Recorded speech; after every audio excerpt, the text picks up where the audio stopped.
Незапатрабаваныя аб'екты за одну базовую. У сталічным рэгіёне перагледзяць правілы продажу старых будынкаў. Аб гэтым сёння паведаміў старшыня Мінаблвыканкама Сямён Шапіра падчас прыёму грамадзян у Пухавіцкім раёне. Як паказвае практыка, бізнесмены абяцаюць на месцы былой школы ці фірмы пабудаваць аб'ект турызму або новую вытворчасць, а пасля не спраўляюцца з задачай.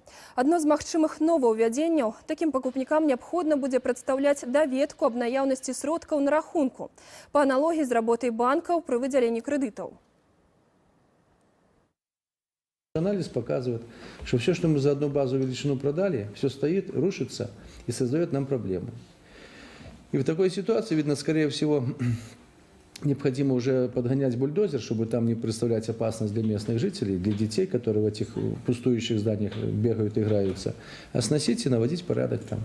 Вот это тоже законодатель должен определить, что прежде чем продавать ему дом, мы должны увидеть, что там не будет дальше труха быть, и он будет по всем показывать, что владелец большого дома куплено за одну базовую величину, о том, что у него есть деньги. Это абсолютно правильное предложение. Акрамя таго, падчас прыёму грамадзян разгледзелі і іншыя пытанні. Зямельныя спрэчкі, жыллёвую палітыку, работу камунальных службаў. Губернатар прыняў 11 чалавек.